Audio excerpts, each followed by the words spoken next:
استاذ القراء حضرت حافظ و قاری علامہ ناصر الدین صاحب قبلہ زیدہ مجدہ پوری آن بان شان کے ساتھ منبر پاک پر جلوہ فرما.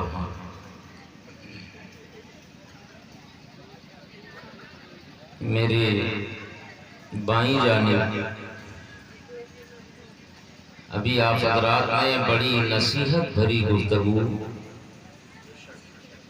سرمایہ اہل سنت حضرت العلام حضرت علامہ محمد ذیشان یوسف صاحب قبلہ دامت برکاتہم القدسیہ استاذ جامعہ اشرفیہ اتنی قیمتی گفتگو حضرت نے آپ کے سامنے کی ہے کہ مجھ جیسا کم پڑھا لکھا بھی اس گفتگو کے تعلق سے یہ کہہ سکتا ہے کہ ان کے جملے آب زر سے لکھنے کے قابل ہیں. رات کے اتنے نہیں بج گئے ہیں جتنی آپ کی حالت زار آپ نے جو بنا رکھی ہے. ابھی 9 بج کر تقریباً 3 گھنٹہ ہونے والا ہے. بس کتنا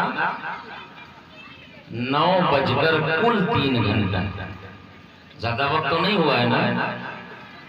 آپ دیکھ رہے ہیں میری پشت پناہی کر رہے ہیں علامہ صلاح الدین صاحب قبلہ مصباحی، مولانا وسیم صاحب، قاری نفیس صاحب،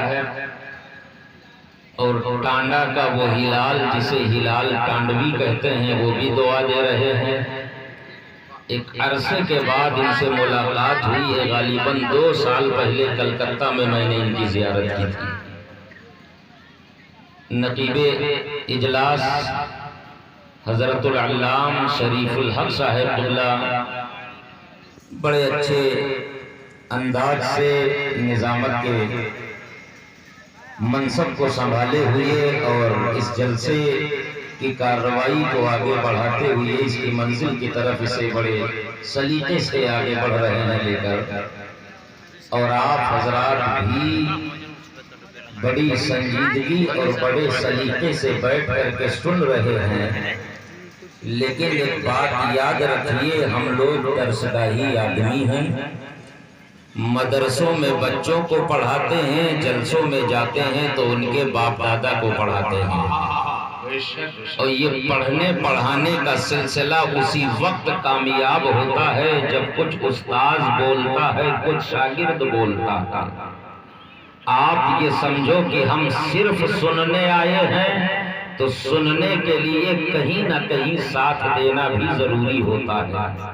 یہ جلسوں کا ایک طریقہ ہے، جلسوں کا ایک نظام ہے، جس نظام سے آپ ہٹیں گے تو وہ مزہ شاید آپ کو نہ آئے جو آنا چاہیے. اس لیے آپ بھی، کسی شاعر نے کہا تھا کہ یہ رشتہ محبت کچھ اس طرح بڑھاؤ، کچھ ہم قدم بڑھائیں کچھ تم قدم بڑھاؤ. تو تھوڑا سا آپ بھی بیداری پیدا کیجئے اور آپ بھی اپنے لبوں کو ہلا کر کے ہمارے لیے نہیں بلکہ اپنے نامہ اعمال میں نیکیاں درج کرانے کے لیے اپنی 2 چھٹاک کی زبان ہلا کے کبھی کبھی اگر دل کہے تو کہہ دیا کریں سبحان اللہ. اور یہ کہنا آپ کا بیکار نہیں جائے گا. مجھے ایک روایت یاد آتی ہے، حضرت ابن جوزی نے والوزن یومئذ الحق کے تحت لکھا ہے. اللہ کے ایک نبی ہیں سیدنا داؤد علیہ السلام. توجہ آپ کی میری طرف ہے کہ نہیں ہے؟ میں اردو میں بول رہا ہوں، کوئی اور بھاشا استعمال نہیں کر رہا ہے. عرض کرتے ہیں بارگاہ الہی میں، یا اے پروردگار عالم مجھے وہ ترازو دکھا دے جس ترازو پر بندوں کے اعمال تولے جائیں. مجھے وہ ترازو دکھا دے جس ترازو پر بندوں کی نیکیاں اور بدیاں تولی جائیں گی. جس ترازو پر بندوں کے اعمال تولے جائیں گے، جسے علماء کی زبان میں میزان عمل کہا جاتا ہے۔ حضرت داؤد نے التجا کی رب کی بارگاہ میں، مولا میزان عمل دکھا دے۔ اللہ نے فرمایا داؤد نہ دیکھو، برداشت نہیں ہوگا۔ لیکن اللہ کے ولی تھے سیدنا، اللہ کے نبی تھے حضرت داؤد علیہ الصلوۃ والتسلیم۔ علماء تشریف رکھتے ہیں، ان سے پوچھئے نبیوں کی شان کیا ہوتی ہے؟ اگر یہ کسی چیز کی تمنا رب کی بارگاہ میں ظاہر کرتے ہیں تو اللہ اسے رد نہیں فرماتا ہے، کسی نہ کسی موقع پہ ضرور پورا فرماتا ہے۔ ایک موقع پر اللہ نے حضرت داؤد سے فرمایا داؤد دیکھنے کی تمنا تم نے خود ظاہر کی تھی، اے داؤد دیکھ لو میزان عمل کو۔ روایتوں میں آتا ہے حضرت داؤد کو میزان عمل دکھایا گیا ہے، نگاہ پڑی ہے میزان عمل کے پلے پر، ہوش و حواس نے ساتھ چھوڑ دیا ہے، زمین پر گر پڑے ہیں حضرت داؤد، افاقہ ہوا۔ رب نے پوچھا تھا داؤد دیکھنے کی تمنا تو تم نے خود ظاہر کی تھی، آخر یہ بتاؤ دیکھتے ہی بے ہوش کیوں ہو گئے؟ اپنی مرضی کے مطابق دیکھا بھی میزان عمل کو؟ عرض کرتے ہیں اے پروردگار عالم، میزان عمل کے پلے پر جب میری نگاہ پڑی تو میں نے کیا دیکھا کہ اس کی لمبائی چوڑائی کا حال یہ ہے کہ یہ زمین ایک نہیں، اگر ساتوں کو جوڑ دیا جائے، یہ آسمان ایک نہیں، اگر ساتوں کو جوڑ کر کے اس پلے میں رکھ دیا جائے تو ایسے لگے گا جیسے بہت بڑے میدان میں ایک انگوٹھی پڑی ہو۔ اے پروردگار عالم، یہ سوچ کر کے میں بے ہوش ہو گیا، بارے الہ تیرے کس بندے کی اتنی نیکیاں ہوں گی جس کی نیکیوں کی بنیاد پر میزان عمل کا پلہ بھر جائے گا؟ اگر بھر گیا تو خیریت ہے، خالی رہا تو انجام کیا ہوگا؟ اتنا کہنا تھا داؤد کا، رب کی رحمت پکار کر کے کہتی ہے اے داؤد میزان عمل کے وسعت کی طرف تیری نگاہ گئی، رب کی رحمت کی طرف نگاہ اٹھا کے نہ دیکھا، بلا شبہ میزان عمل کا پلہ بہت وسیع ہے، لیکن رب کی رحمت اس سے کہیں زیادہ بھاری اور وسیع و عزیز ہے۔ رب فرما رہا ہے داؤد میرا بندہ اگر ایک مرتبہ دل سے سبحان اللہ کہے دے، میں اسے قبول کر لو تو اتنی نیکیاں عطا فرما دوں گا کہ میزان عمل کا پلہ بھر جائے گا۔ سبحان اللہ سبحان اللہ، بہت اچھے، واہ واہ واہ۔ اپنے نامہ اعمال میں نیکیاں درج کرانا ہے اور فائدہ چاہتے ہو اور بولنے میں اگر فائدہ ہو تو آپ کو کیا کہنا ہے؟ زور سے کہو یار، اور زور سے بولو۔ یہ سبق بھولنا نہیں ہے، ورنہ ہم لوگ آپ سے پہلے بھول جائیں گے، کیا سنانا ہے وہ کہیں اور چلا جائے گا۔ آئیے جی لگائیں، بارگاہ رسالت میں درود پاک پڑھ لیں۔ اللہم صلی علی سیدنا و مولانا محمد معدن الجود والکرم منبع العلم والحلم والحکم والہ وبارک وسلم، صلاۃ و سلاما علیک یا رسول اللہ، صلاۃ و سلاما علیک یا حبیب اللہ صلی اللہ تعالی علیہ وسلم۔ ایک بات اور کہیں، آپ حضرات سے ماننے کے لیے تیار ہیں؟ جی یہ جو پیچھے بیٹھے ہوئے ہیں، میری گزارش ہے یہ جو کرسیاں خالی ہیں یہ لوگ آگے آ جائیں تھوڑا تھوڑا۔ جلسوں میں ہوتا یہی ہے، آگے کی کرسیاں خالی ہو جاتی ہیں اور پیچھے والوں کو آگے بلایا جاتا ہے۔ جلسہ آپ حضرات بہت سنتے ہیں، سن لیجئے، آپ حضرات سے بھی میں کہہ رہا ہوں، میں 400 کلومیٹر سے چل کے آیا ہوں، آپ 4 قدم چل کے آ جائیے۔ مہمانوں کا عزت کرنا اور ان کی بات ماننا یہ میزبان کی ذمہ داری ہوتی ہے۔ آپ کے یہاں حشمت نگر میں مہمانوں کا کتنا احترام کیا جاتا ہے، گرچہ میں آپ کا مہمان نہیں ہوں، آپ ہی کے بیچ کا رہنے والا ایک ادنا سا انسان ہوں، اس سے زیادہ میری کوئی حیثیت نہیں ہے، بس لیکن جو ہے ایک جلسے کے تعلق سے یہ آپ حضرات کی مہربانی اور نوازش کہہ لیجئے اور ان علماء کی ذرہ نوازی کہہ لیجئے کہ انہوں نے اپنی موجودگی میں مجھ جیسے کم علم کو بھی کچھ لب کشائی کرنے کے لیے موقع عنایت فرما دیا. یہ ہماری سعادت مندی.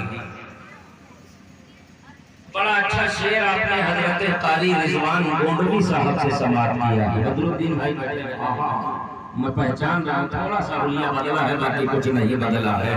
الحمدللہ ثم الحمدللہ. بڑی روٹی کھلائی آپ نے، کیسے بھولیں گے آپ کو، ماشاءاللہ. اور آپ سب کو لمحوں میں جانتا ہوں، آپ بھی مجھے جانتے ہوں گے نا. تو پھر ماحول ایسا بنائیے جیسا جانا پہچانا ہوتا ہے، اجنبیت محسوس نہ ہو. ناظم اجلاس نے نماز عشاء کے بعد سے لے کر اب تک آپ کو اشعار سناتے رہے ہیں، لیکن دو شعر ہم بھی کہنا چاہتے ہیں. اگر آپ سمجھنے کی اور سننے کی کوشش کریں، اچھا لگے تو ہمارے لیے نہیں، نامہ اعمال میں نیکیاں لکھوانے کے لیے کہہ دینا. کیا جی؟ تو میں عرض کرتا ہوں کہ عشق میں حاصل ہوئے ہیں مجھ کو فیضان رسول. عشق میں حاصل ہوئے ہیں مجھ کو فیضان رسول. اب میری نسلیں بھی لگتی ہیں فدایان رسول. ماشاءاللہ.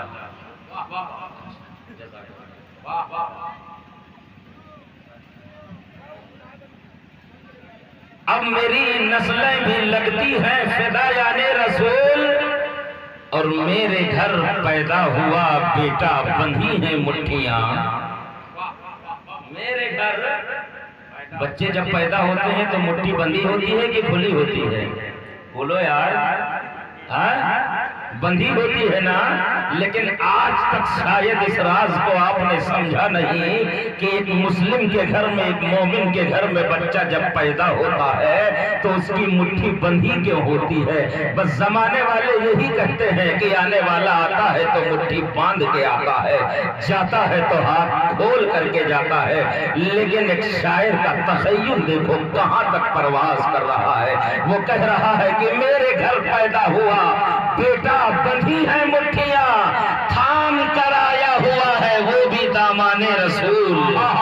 تھام کر آیا وہ بھی دامان رسول. میرے گھر پیدا ہوا بیٹا بندھی ہے مٹھیاں، تھام کر آیا ہوا ہے وہ بھی دامان رسول. حضرات، میں نے قرآن مقدسہ کی آیت کریمہ پڑھی ہے. لَقَدْ كَانَ لَكُمْ فِي رَسُولِ اللَّهِ أُسْوَةٌ حَسَنَةٌ، جس کا بالکل سیدھا سادھا ترجمہ اور آسان لفظوں میں یہ سمجھ لیجئے کہ بے شک رسول اللہ کی زندگی تمہارے لیے سب سے بہتر نمونہ ہے. 1400 سال سے اس آیت کریمہ پر ہزاروں لاکھوں کروڑوں اربوں تقریریں ہو چکی ہے، اور اس آیت کریمہ کے تحت علماء قوم کے سامنے اپنا بیان اور اپنا خطاب کر رہے ہیں. میں بھی اسی آیت کریمہ کا سہارا لے کر کے آپ کے سامنے لب کشائی کی جرأت کر رہا ہوں. لیکن آج جو میں سمجھانا چاہ رہا ہوں شاید کہ اتر جائے آپ کے دل میں میری بات، اور اگر آپ کے زندگی میں انقلاب پیدا ہو جائے تو وہ انقلاب آپ کے اور میرے نجات کا ذریعہ اور سامان بن جائے. اللہ ارشاد فرما رہا ہے رسول اللہ کی زندگی تمہارے لیے سب سے بہتر نمونہ ہے. اے ایمان والو، رسول اللہ کی زندگی کو نمونہ عمل بناؤ. اے اللہ کے بندو، ذرا یہیں پر ٹھہرو تو صحیح. اس آیت کریمہ پر ہمارا عمل کتنا ہے؟ ہم رسول اللہ کی زندگی کو نمونہ عمل بناتے تو ہیں، لیکن محدود جو ہے حد تک اسے نمونہ عمل بناتے ہیں. ہم صرف یہ سمجھتے ہیں کہ صرف نماز میں رسول اللہ کی زندگی نمونہ عمل ہے، صرف روزے میں رسول اللہ کی زندگی نمونہ عمل ہے، صرف حج حج و زکات میں رسول اللہ کی زندگی نمونہ عمل ہے۔ ان چیزوں سے ہٹ کر کے جب ہم اپنی زندگی کو دیکھتے ہیں تو پھر ہم رسول اللہ کی زندگی کو اپنی نگاہوں میں نہیں رکھتے ہیں، بلکہ اپنی مرضی کے مطابق اپنی زندگی گزارنے پر اپنے آپ کو آزاد محسوس کرتے ہیں۔ ہم نماز پڑھتے ہیں تب تو خیال کرتے ہیں کہ نبی نے نماز کیسے پڑھی ہے، ہم روزہ رکھتے ہیں تب تو ہماری نگاہ ہوتی ہے کہ رسول اللہ نے روزہ رکھا کیسے ہے، رکھنے کا حکم کیسے دیا ہے۔ ہم حج کرنے جاتے ہیں تب تو ہماری نگاہ ہوتی ہے کہ پیغمبر نے حج کیسے کیا ہے اور کرنے کا حکم کیسے دیا ہے۔ ہم زکات ادا کرتے ہیں تب تو رسول اللہ کی زندگی کو نمونہ بناتے ہیں، رسول اللہ کے پیغام پر عمل کرتے ہیں۔ لیکن اس کے علاوہ جب اپنی جو ہے روزمرہ کی زندگی میں ہم جھانک کر کے دیکھتے ہیں تو پتہ چلتا ہے کہ باقی معاملات ہم اپنی مرضی کے مطابق گزارا کرتے ہیں۔ علامہ ذیشان یوسف بیٹھے ہوئے ہیں، یہ پڑھے لکھے لوگ یہاں بیٹھے ہوئے ہیں، ان سے پوچھو تو یہ آپ کو بتائیں گے کہ پروردگار عالم نے قرآن میں مقید نہیں فرمایا ہے کہ نبی کی زندگی صرف نماز کے لیے نمونہ ہے، یا رسول اللہ کی زندگی صرف روزے کے لیے نمونہ ہے، یا پیغمبر کی زندگی صرف حج و زکات کے لیے نمونہ ہے۔ نہیں، بلکہ رب نے مطلق ارشاد فرمایا ہے، لَقَدْ كَانَ لَكُمْ فِي رَسُولِ اللَّهِ أُسْوَةٌ حَسَنَةٌ۔ اے مسلمانوں، پیغمبر کی زندگی تمہارے لیے نمونہ عمل ہے۔ مقصد کیا ہے رب کا، منشا کیا ہے پروردگار کا؟ منشا یہی ہے میرے رب کا، رب نے مطلق ارشاد فرما کر ہمیں یہ ذہن دیا ہے اور ہمیں یہ سبق دینا چاہ رہا ہے کہ اے میرے بندو، میرے محبوب کی زندگی کا ہر پہلو تمہاری زندگی کے ہر پہلو کے لیے نمونہ عمل ہے۔ نماز میں رسول اللہ کی زندگی کو نمونہ بناؤ، حج و زکات میں رسول اللہ کی زندگی کو نمونہ بناؤ، اور روزے میں رسول اللہ کی زندگی کو نمونہ بناؤ، اور صرف روزے نماز تک محدود نہ رکھو، بلکہ پیغمبر کی زندگی کا ہر پہلو تمہاری زندگی کے ہر پہلو کے لیے نمونہ عمل ہے۔ اب مجھے کہنے دیا جائے کہ رب کی منشا یہ ہے کہ اے میرے بندو، جسم تمہارا ہو، لباس رسول اللہ کی مرضی کے مطابق ہو، بدن تمہارا ہو، وضاقت رسول اللہ کی مرضی کے مطابق ہو، گھر تمہارا ہو، نظام رسول اللہ کے مرضی کے مطابق ہو، اولادیں تمہاری ہو، تعلیم و تربیت رسول اللہ کے مرضی کے مطابق ہو، گھر تمہارا ہو، رسول اللہ کے مرضی کے مطابق ہو۔ رب یہ ذہن دے رہا ہے اور ہمیں پیغام دے رہا ہے کہ صرف نماز روزے میں نبی کی زندگی کو مقید نہ کرو، بلکہ رسول اللہ کی زندگی کا ہر پہلو تمہاری زندگی کے ہر پہلو کے لیے نمونہ عمل ہے۔ نعرہ تکبیر، نعرہ رسالت، علماء اہل سنت، مسلک اعلی حضرت، جشن اویس قرنی، واہ واہ واہ۔ ہم کبھی تقریر میں روزے نماز کی بھی بات کرتے ہیں، آپ کو برا تو نہیں لگتا ہے؟ اللہ ہم سب کو 5 وقتہ نمازی بنا دے۔ حضرت جلسوں میں بہت سوچ سمجھ کے لوگ آمین کہتے ہیں، اور آج کی رات تو اتنی مبارک رات ہے، اتنی بابرکت رات ہے کہ رب کی رحمت آواز دیتی ہے، بندے جو مانگنا ہے مانگ لے۔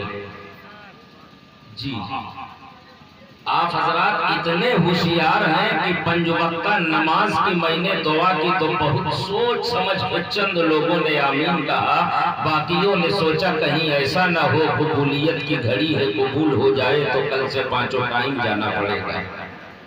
ایسا ہے کہ نہیں ہے؟ ایک بار پھر دعا کر لیجئے، اللہ ہم سب کو 5 وقتہ نمازی بنا دے۔ جی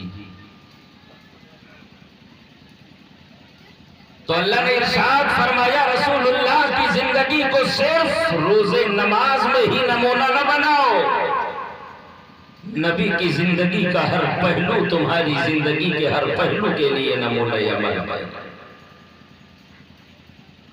اس لیے نماز ایسے پڑھو جیسے پیغمبر نے پڑھنے کا حکم دیا، روزہ ایسے رکھو جیسے پیغمبر نے رکھا ہے اور رکھنے کا حکم دیا ہے، حج ایسے کرو جیسے پیغمبر نے کیا ہے اور کرنے کا حکم دیا ہے، زکوٰۃ ایسے دو جیسے پیغمبر نے ادا کی ہے اور کرنے کا حکم دیا ہے۔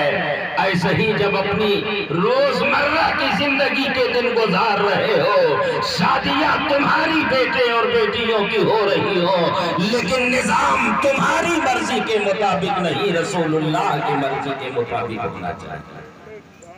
شب برات بھی ایسے نہ مناؤ جیسے تم منانا چاہتے ہو، ایسے مناؤ جیسے رسول اللہ نے منانے کا حکم دیا۔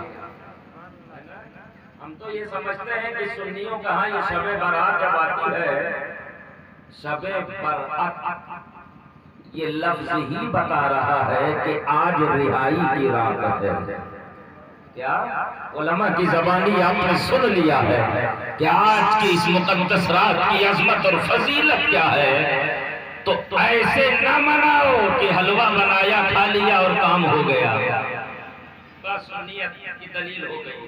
ایک بات کا خلاصہ میں کرنا چاہتا ہوں، ہمارے یہاں مشہور ہے، کہتے ہیں جو فاتحہ جس حلوے پہ دلانا ہے اس کو تھوڑا نرم رکھیے، اس لیے کہ اب ویسے کرنی کے دانت نہیں تھے، ہے نا؟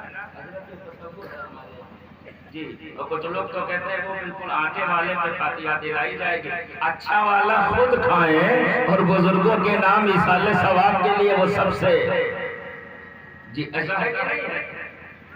علامہ ذیشان صاحب قبلہ بیٹھے کہ وہاں پڑھاتے ہیں جہاں ہم لوگ پڑھے ہیں تو فخر سے کہتے ہیں کہ اشرفیہ میں پڑھ کے آئے ہیں، جو پڑھا رہا ہو پھر اس کے فخر کا حال کیا ہونا چاہیے؟ کیا کہنے ہوتے؟ واہ واہ سبحان اللہ، جو پڑھا رہا ہو اسے کتنا فخر کرنا چاہیے۔ یہ بڑی قیمتی چیز ہے جو علامہ ذیشان یوسف کی شکل میں یہاں بیٹھے ہیں، آپ کے گھر کے بچے ہیں، آپ سے بچے کی حیثیت سے جانتے ہو، لیکن اہل علم کے نظر سے انہیں دیکھو تو انہیں لوگ اپنے پلکوں پر اٹھائے پھرتے ہیں۔ آپ ان سے پوچھئے گا، یہ تصور آپ کے ذہن و دماغ سے میں نکالنا چاہتا ہوں۔ پہلی بات تو یہ کہ نہ مصطفیٰ کا کوئی دانت کسی جنگ میں کسی غزوے میں شہید ہوا، نہ ویسے کرنی نے کوئی دانت توڑی ہے۔ تو جب توڑا ہی نہیں تو یہ تصور کہ نرم حلوے میں فاتحہ دلایا جائے، یہ بھی تصور غلط ہے۔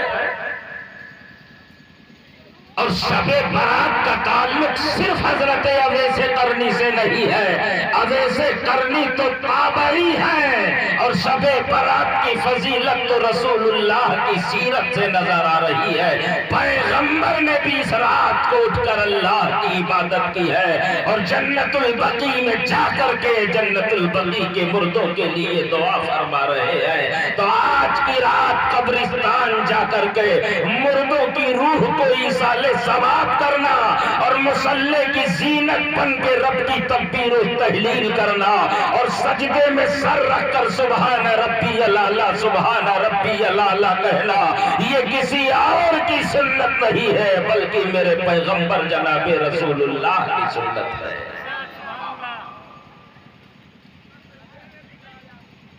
تو شب برات کے تعلق سے آپ نے بہت کچھ سن لیا، اگر اس کے تھوڑے سے حصے پر ہی عمل کر لیں تو انشاءاللہ یہ محنت ہماری اور آپ کی سب کی قبول ہو جائے گی۔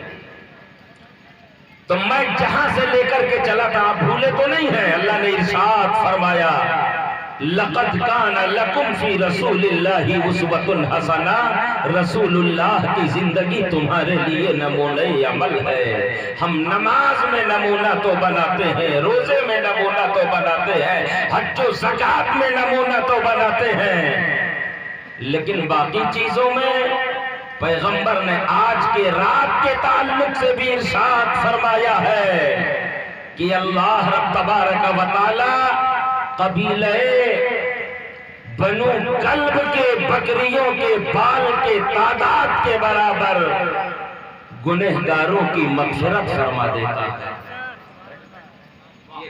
بنو کلب کے بکریوں کا جو ذکر ہے یہ بکریوں کے تعداد کو متعین کرنے کے لیے نہیں، بلکہ محدثین فرماتے ہیں اہل عرب میں اس زمانے میں قبیلہ بنو کلب سے زیادہ بکریاں کسی قبیلے میں نہیں ہوتی تھیں، تو جیسے ان کی بکریوں کی تعداد شمار کرنا آسان نہیں تھا، وہ انگنت بکریاں ہوا کرتی تھیں اور پھر ان کے بال کوئی شمار نہیں کر سکتا ہے۔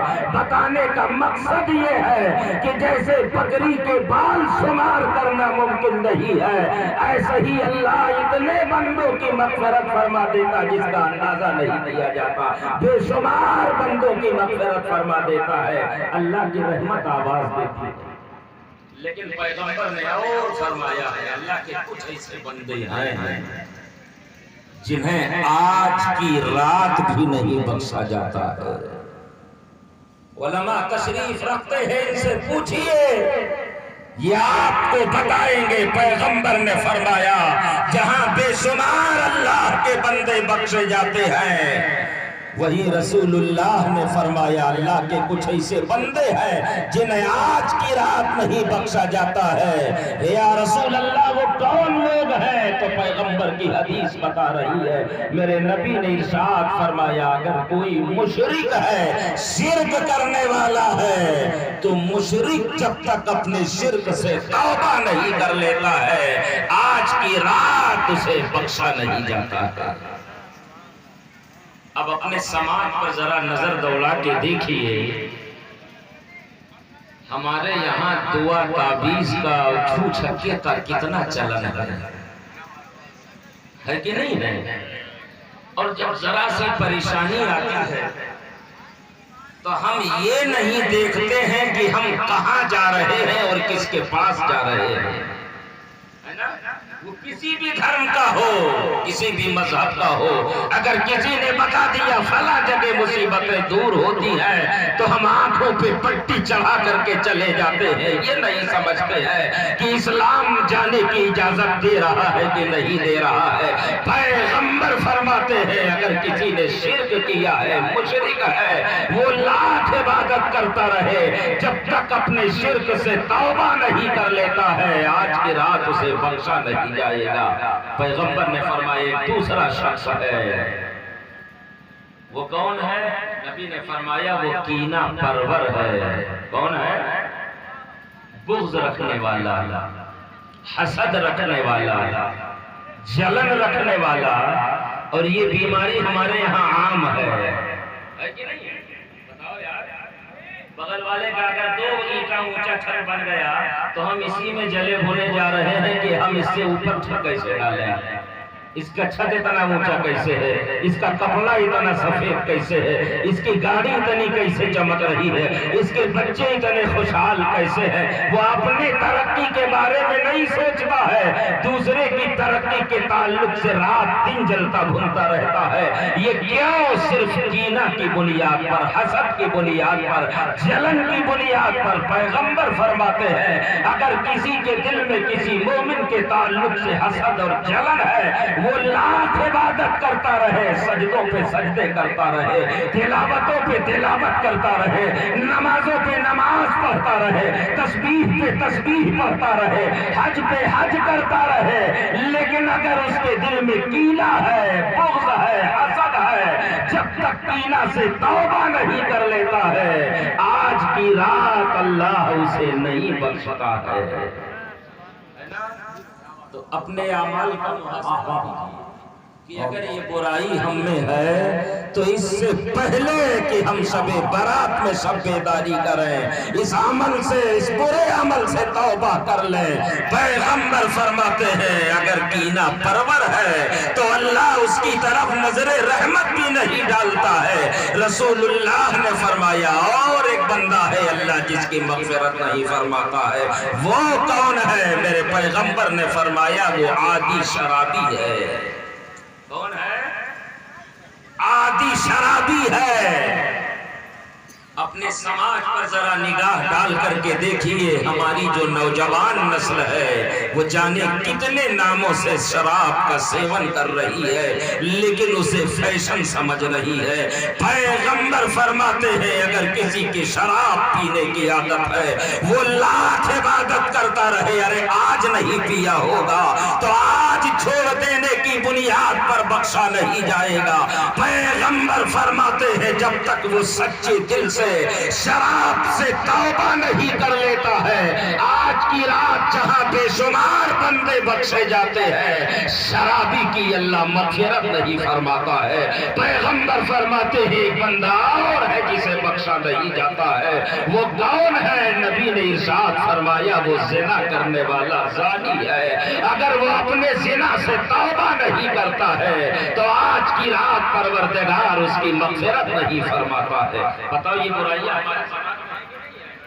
پیغمبر نے فرمایا تھا نکاح سستا کرو تاکہ سماج سے زنا کا خاتمہ ہو جائے، لیکن ہم نے نکاح کو اتنا مہنگا بنا دیا ہے کہ نکاح مشکل ہو گیا ہے، زنا آسان ہو گیا ہے، عام ہو گیا ہے۔ اے ملت اسلامیہ کے شہزادوں، یہ جو برائی ہمارے سماج کے لیے ناسور بن کے رہ گئی ہے، اس کا ذمہ دار کوئی اور نہیں ہے، ابھی اور آپ اس کے ذمہ دار ہیں، اس لیے کہ ہم نے رسول اللہ کے تعلیمات پر عمل نہیں کیا ہے۔ پیغمبر نے فرمایا تھا نکاح سستا کرو تاکہ سماج سے زنا کا خاتمہ ہو جائے، ہم نے نکاح کو مہنگا کر دیا ہے، سماج میں زنا بڑھتا چلا جا رہا ہے۔ پیغمبر فرماتے ہیں اگر کوئی زانی ہے وہ سچے دل سے توبہ نہیں کر لیتا ہے تو آج کی رات جہاں بے شمار بندے بخشے جاتے ہیں وہاں زانی کی مغفرت نہیں ہوتی ہے۔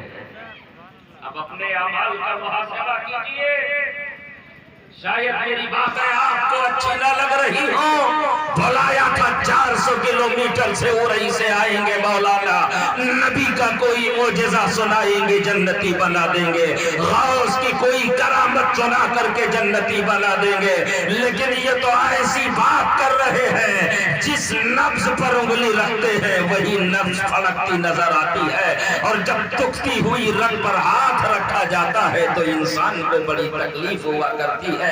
لیکن یاد رکھو پیارے، یہ تکلیف تھوڑی دیر کی تکلیف ہے، اگر اس تکلیف کو برداشت کر کے صداقت کو آپ نے قبول کر لیا اور قبول کرنے کے بعد اپنی زندگی میں تبدیلی پیدا کر لی ہے تو پھر ہمیشگی کے لیے آرام تمہارا مقدر بن جائے گا، دنیا میں بھی تمہارے لیے بھلائی ہوگی اور انشاءاللہ آخرت میں بھی تمہارے لیے بھلائی ہوگی۔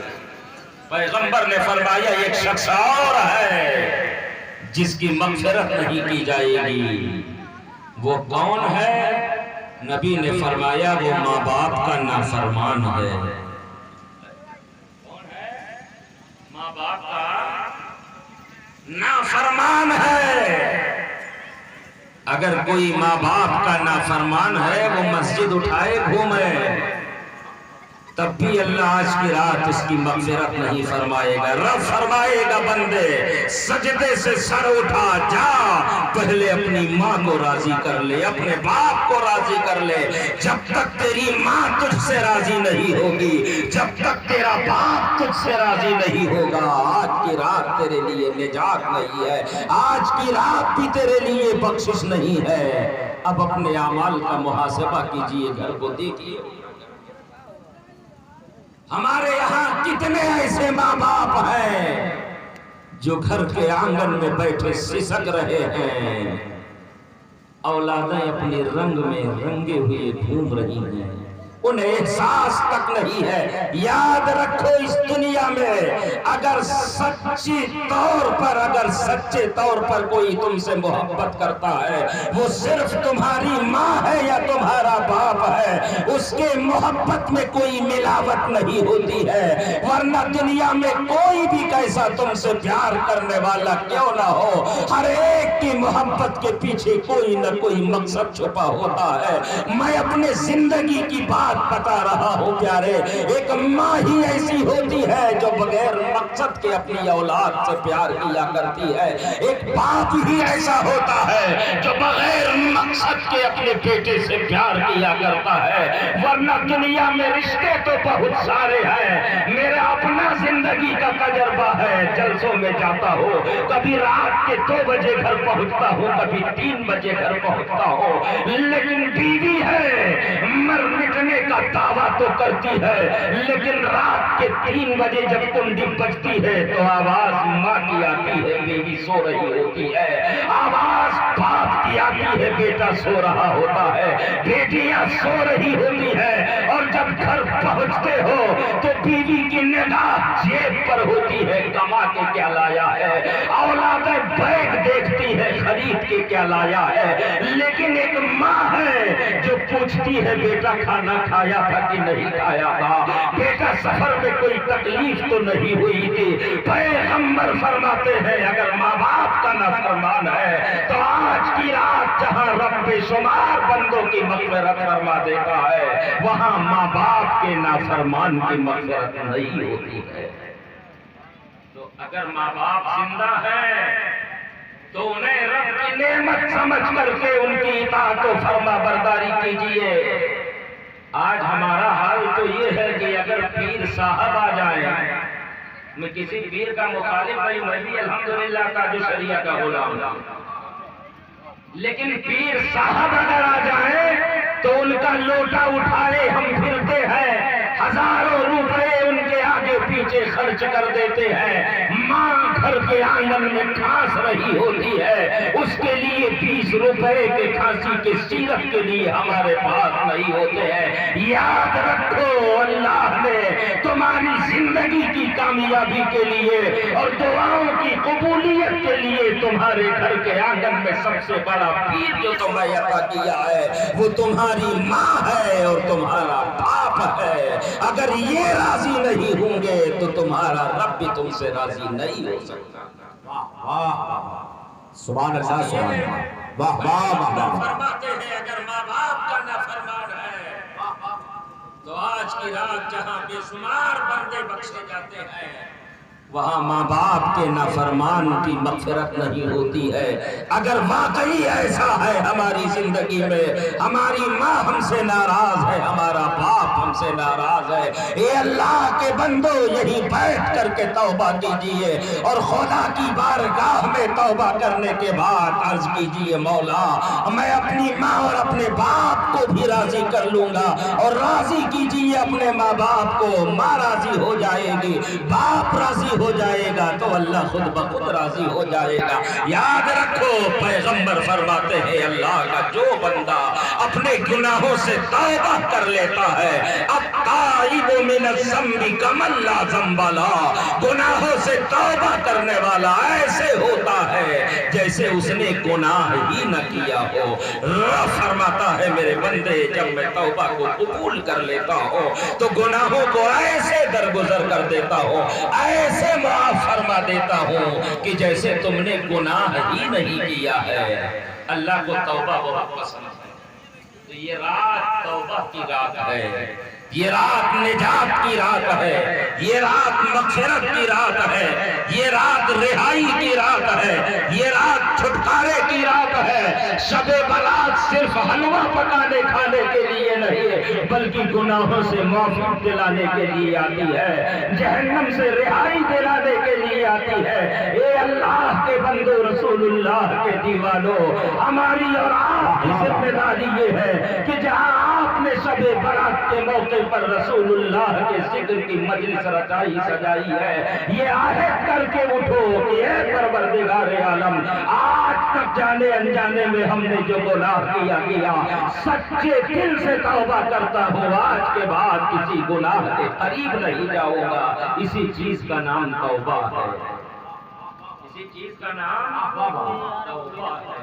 تو چاہتے ہو نجات مل جائے، چاہتے ہو رہائی مل جائے، چاہتے ہو جنت مل جائے، چاہتے ہو دولت مل جائے، چاہتے ہو ثروت مل جائے، چاہتے ہو دنیا میں عزت مل جائے، رب کی رحمت تو تمہیں پکار رہی ہے۔ اللہ فرما رہا ہے یا ایھا الانسان ما غرک بربک الکریم، اے بندے تجھے کیا ہو گیا ہے جو تو اپنے مہربان رب سے دور جا رہا ہے۔ آپ اندازہ تو کیجئے بندہ اپنے رب سے دور جا رہا ہے، جبکہ تمہارا رب کہہ رہا ہے اے میرے بندو، میرا بندہ اگر میری طرف آنا چاہتا ہے، من تقرب الی، کما قال النبی صلی اللہ علیہ وسلم، میرا بندہ جب میرے قریب ہوتا ہے تو میں آسمان سے اس کے استقبال کے لیے اس کی طرف آ جاتا ہوں۔ یہ تمہارے رب کا فرمان ہے۔ رب قرآن میں ارشاد فرما رہا ہے یا ایھا الانسان ما غرک بربک الکریم، اے بندے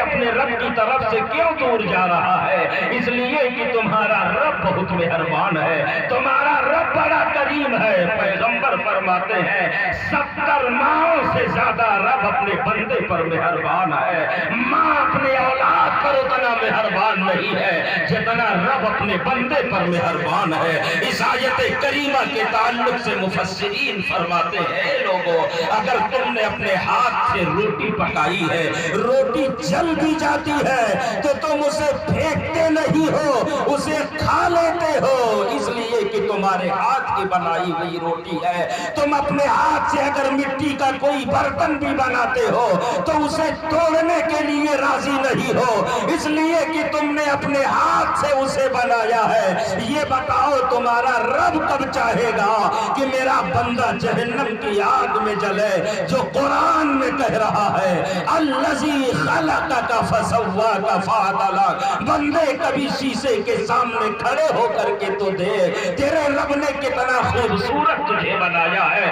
تیرے رب نے کتنا اچھا حسین و جمیل تجھے بنایا ہے۔ ارے جب تو اپنے ہاتھ کے بنائے ہوئے برتن کو توڑنا نہیں پسند کرتا، جب تو اپنے ہاتھ کی بنائی ہوئی روٹی کو پھینکنا پسند نہیں کرتا ہے، تو بتا رب جس نے تجھے اتنا خوبصورت بنایا ہے وہ کیسے اس بات کو پسند کرے گا کہ میرا بندہ جہنم کی آگ میں جلے؟ وہ تو مہربان ہے، آواز دے رہا ہے، لیکن بندہ ہے، لاکھ نصیحتیں کرتے رہو، وہ زبان تال سے نہیں تو زبان حال سے یہی کہہ رہا ہے ناصحہ مت کر نصیحت، دل مراد گھبرائے ہے، اس کو دشمن جانتا ہوں جو مجھے سمجھائے ہے۔ ہماری حالت کیا ہے؟ اللہ نے قرآن میں ارشاد فرمایا لقد کان لکم فی رسول اللہ اسوۃ حسنہ، رسول اللہ کی زندگی کو نمونہ عمل بناؤ، نماز ایسے پڑھو جیسے رسول اللہ نے پڑھی ہے، روزہ ایسے رکھو جیسے رسول اللہ نے رکھا ہے، حج ایسے کرو جیسے پیغمبر نے کیا ہے، اور بیٹے بیٹیوں کی شادیاں بھی ایسے کرو جیسے پیغمبر نے کیا ہے یا کرنے کا حکم دیا۔ لیکن ہمارا حال کیا ہے؟ ذرا اس طرف آئے ہم، شادی بیاہ کا ماحول اور موسم چل رہا ہے، گھر گھر میں شادی کی خوشیاں ہوتی ہیں۔ اے اللہ کے بندو ذرا نگاہ کو ڈالو اور دیکھو تو صحیح، اللہ نے ارشاد فرمایا کہ رسول اللہ کی زندگی کا ہر پہلو تمہاری زندگی کے ہر پہلو کے لیے نمونہ عمل ہے، لیکن ہم نماز میں نمونہ تو بناتے ہیں، حج و زکات میں نمونہ تو بناتے ہیں، لیکن جب شادی جیسا مقدس اور مبارک کام کے لیے ہم آگے بڑھتے ہیں تو ہم یہ نہیں دیکھتے ہیں کہ پیغمبر نے کرنے کا حکم دیا ہے یا نہیں دیا ہے۔ میری ماں بہنیں تو اتنا آگے بڑھ جاتی ہیں، کہتے ہیں اچھا اتنے ارمان سے بیٹی کے بیٹے کے شادی کا دن آیا ہے اور ہم اپنا ارمان نہ نکالیں، گانا تو ضرور گائیں گے، ڈھول تو ضرور بجائیں گے، رقص و سرور کی محفلیں ضرور منعقد کریں گے، لیکن میری ماں بہنوں آؤ ذرا پیغمبر کی حدیث پاک سنو۔ میرے آقا نے ارشاد فرمایا ہے الغناء ينبت النفاق في القلب كما ينبت الماء الزرع۔ ارے یہ گانا تمہارے دلوں میں ایسے نفاق پیدا کرتا ہے جیسے پانی کھیتیوں کو اگاتا ہے۔ آپ آپ ذرا اندازہ لگائیے گانا دلوں میں نفاق ایسے پیدا کرتا ہے جیسے پانی سے کھیتیاں اگتی ہیں، سبزے اگتے ہیں۔ تو کوئی ایسا گھر ہے جو گانے سے پاک ہو؟ بتاؤ۔ گھر تو چھوڑیے، کوئی ایسا ہاتھ نہیں ہے، کوئی ایسا جیب نہیں ہے، کوئی ایسا فرد نہیں ہے، وہ چاہے بالغ ہو یا نابالغ ہو۔ یہ موبائل جیسی لعنت جب سے ہمارے سماج میں آئی ہے، اسے اچھائی میں استعمال کرنا تو شاذ و نادر شاید کوئی کرتا ہو، لیکن جتنے لوگ ہیں وہ میری ماں بہنیں جنہیں کلمہ پڑھنے کے لیے کہو تو کہتی ہے بیٹا پڑھے نہیں ہے، قرآن پڑھنے کے لیے کہو کہتی ہے بیٹا زبان نہیں پلٹتی ہے، انہیں درود پڑھنے کے لیے کہو کہتی ہے بیٹا دماغ میں نہیں آتا ہے، نماز پڑھنے کے لیے کہو کہتی ہے بیٹا پڑھی نہیں ہو، سیکھ نہیں پاتی ہو۔ لیکن یہ بتاؤ، آج ٹچ موبائل تمہارے ہاتھوں میں ہے، ویڈیو کالنگ تم کرنا جانتی ہو، ایمو تم چلانا جانتی ہو، واٹس ایپ تم چلانا جانتی ہو، فیس بک تم چلانا جانتی ہو۔ یہ بتاؤ تمہارے زمانے میں تو ٹچ موبائل نہیں تھا، لیکن یہ چلانا تمہیں کہاں سے آ گیا؟ اس لیے آ گیا کہ تم نے چلانے کی کوشش کی، اور تم نے جب سیکھنے کی کوشش کی تو تمہیں آ گیا۔ ایسا ہی اگر تم قرآن پڑھنا چاہو تو رب اتنا کرم کرے گا کہ جتنی دیر میں تم نے موبائل سیکھا ہے اس سے کہیں زیادہ جلدی اللہ کے کرم کی بنیاد پر تمہیں قرآن پڑھنا آ جائے گا، رب کے کرم کی بنیاد پر تمہیں نماز پڑھنا آ جائے گا۔ لیکن میری ماں بہنیں ہیں، انہیں نماز کے لیے فرصت نہیں ہے، انہیں روزے کے لیے فرصت نہیں ہے، انہیں قرآن کے لیے فرصت نہیں ہے، انہیں تلاوت کے لیے فرصت نہیں ہے، انہیں تسبیح و تہلیل کے لیے فرصت نہیں ہے۔ پیغمبر ارشاد فرماتے ہیں النکاح من سنتی، یہ شادی کیا ہے؟ یہ نکاح ہے اور کچھ نہیں ہے۔ اور پیغمبر نے فرمایا نکاح میری سنت ہے۔ یہ علماء تشریف رکھتے ہیں، ان سے پوچھئے یہ بتائیں گے نکاح رسول اللہ کی سنت ہے، اور سنت پہ عمل کرنا عبادت ہے، سنت پہ عمل کرنا عبادت ہے۔ اب بتاؤ، بندہ بیٹے کی بارات لے کے جا رہا ہے، کاہے کے لیے جا رہا ہے؟ رسول اللہ کی سنت کی ادائیگی کے لیے جا رہا ہے۔ بیٹا باپ اپنے بیٹے کی بارات کو لے کے جا رہا ہے، گھر میں بیٹی کی شادی کا وقت آ گیا ہے، لیکن ماں بہنیں اگر گانے کے لیے بیٹھ گئی ہے، ماں بہنیں اگر ڈھول اور تماشے میں مست ہے، یا ہمارا نوجوان اگر ڈی جے پہ تھرک رہا ہے، تو بتاؤ وہ رسول اللہ کی سنت پر عمل کرنے جا رہا ہے، گویا کی عبادت کرنے جا رہا ہے۔ اے حشمت نگر کے مسلمانوں، ایمانداری سے بتاؤ، کہیں عبادت بھی ڈی جے کے ساتھ ہوتی ہے؟ نہیں ہوتی ہے نا؟ تو یہ شادی میں ڈی جے بجنا چاہیے؟ اللہ نے ارشاد فرمایا نبی کی زندگی تمہارے زندگی کے ہر پہلو کے لیے نمونہ ہے۔ شادیاں ایسے نہ کرو جیسے تم کرنا چاہتے ہو، ایسے کرو جیسے رسول اللہ نے کی ہے یا کرنے کا حکم دیا ہے۔ پیغمبر نے فرمایا تھا نکاح سستا کرو تاکہ سماج سے برائیوں کا خاتمہ ہو جائے۔ ہم نے اپنے رسم و رواج کی بنیاد پر نکاح کو اتنا مہنگا کر دیا ہے کہ غریب گھروں میں بچیاں بڑھاپے کی عمر کو پہنچ گئی ہیں، اگر ان کے گھر میں رخصتی کا سامان نہیں ہے تو زمانے کے رسم و رواج کی بنیاد پر ان کے ہاتھ پیلے نہیں ہو رہے ہیں، ان سے کوئی نکاح کرنے کے لیے تیار نہیں ہے۔ یہ سماج میں جو برائیاں بڑھ رہی ہیں اس کا ذمہ دار کوئی اور نہیں ہے، ہم ہی سماج کے لوگ ہیں۔